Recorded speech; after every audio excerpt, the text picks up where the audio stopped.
ये संसार है ना, संसार में जो आता है उसे संसार के हिसाब से चलना ही पड़ता है। वृद्धावस्था का दुख तो उठाना ही पड़ेगा। राधे राधे भक्तों, स्वागत है आपका हमारे चैनल भक्ति की शक्ति में। देखिए ये मैडम हमारे महाराज जी के बारे में क्या व्यास कह तो रही उत्तर हैं। रामायण को नहीं मानते। वो कहते हैं कि राम जी ने सीता को निकाला है। ये बात बाद में रामायण में जोड़ी गई है, जबकि ये लिपस्टिक गाल पर पोत कर प्रवचन करने वाले, ये बड़े बड़े मसन पर बैठकर ज्ञान पेलने वाले पाखंडी कभी साधु हो ही नहीं सकते। ये विनाशक हैं जिनको जबरदस्त ढंग से मार्केटिंग करके जनता को चूस।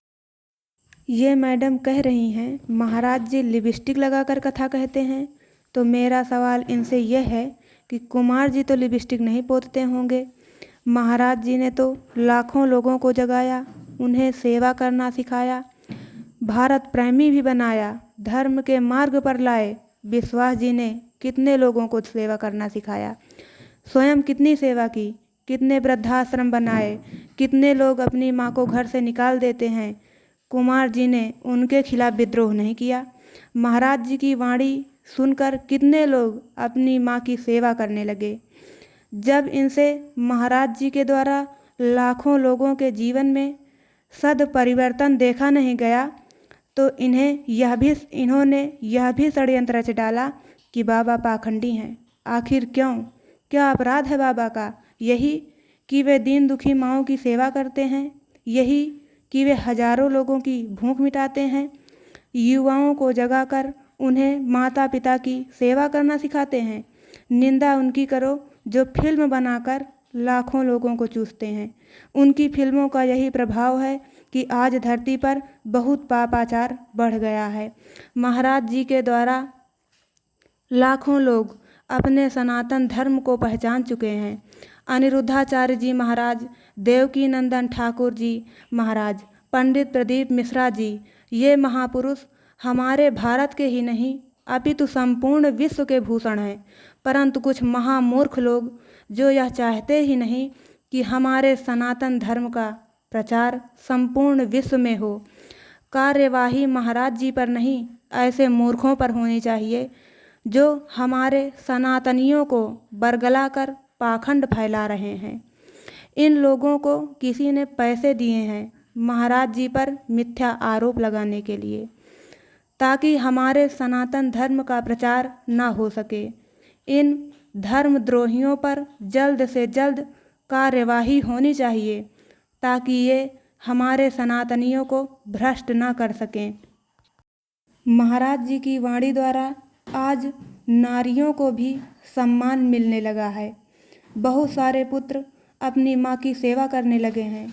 बहुत सारे पति अब अपनी पत्नी को पैर की जूती न समझकर सिर की पगड़ी समझ उनका सम्मान करने लगे हैं। पर इस मूर्ख कवि ने यह नारी सम्मान देखा नहीं गया तो इसने मिथ्या प्रपंच रच डाला। भगवान श्री राम और श्री कृष्ण पर रावण और कंस ने अनेक अपशब्दों का प्रयोग किया है। उसी प्रकार मानव तन में यह कंस और रावण रूपी मनुष्य उनके भक्त पर मिथ्या आरोप लगा रहा है। भक्तों, हर फील्ड में कुछ अच्छे या बुरे लोग होते हैं। जैसे कुछ पुलिस वाले ईमानदार तो कुछ घूसखोर होते हैं। अर्थात यह तो नहीं कि हमें कानून पर से विश्वास हटा लेना चाहिए। कुछ नेता भी अच्छे या बुरे हो सकते हैं। अर्थात यह तो नहीं कि हम किसी नेता को वोट ही ना दें। इसी प्रकार कुछ लोग बाबा का वेश धर मिथ्या ढोंग किया है तो इन्हें समस्त बाबाओं को ढोंगी कहने का क्या अधिकार। भगवान श्री राम इस दुष्ट के अपराध को कभी क्षमा न करें। उत्तर रामायण को न मानने वाला यह अज्ञानी हमारे सनातन धर्म के लिए विष के सदृश ही है। कुछ लोग महाराज जी की निंदा कर रहे हैं, उनके पुतले जला रहे हैं और इंटरनेट पर भद्र टिप्पणियां कर रहे हैं। तो हमारा भी यह कर्तव्य बनता है कि इस समय हम महाराज जी का सपोर्ट करें, उनका साथ दें। कुछ फिल्म इंडस्ट्री के लोग आज मदिरा, गुटखा, धूम्रपान का प्रचार करके युवा पीढ़ी को बर्बाद करना चाहते हैं। तो उस पर इन महाशय ने कोई टिप्पणी नहीं की। हमारे महाराज ने अति सर्वत्र वर्जते की थोड़ी सी व्याख्या कर दी। इन सनातन विद्रोहियों से यह बात तो पची ही नहीं। गुरुदेव की कथा सुनकर कृष्ण की यह दासी और मेरे परिवार के सभी सदस्य रिश्तेदार भी भक्ति के मार्ग पर चल पड़े हैं। यहाँ तक कि पास पड़ोस के लोग भी जो धर्म के मार्ग से च्युत हो चुके थे, आज पुनः धर्म के मार्ग पर लौटे हैं।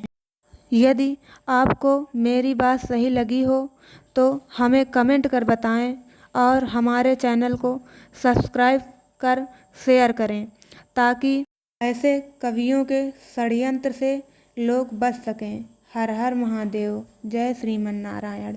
जान से मारने का भी षड्यंत्र चालू हो गया, तो लोगों ने हमारा पुतला जलाना स्टार्ट कर दिया। जो थाने पहुंच गए, बोले अनिरुद्धाचार्य के खिलाफ कंप्लेंट लिखिए आप।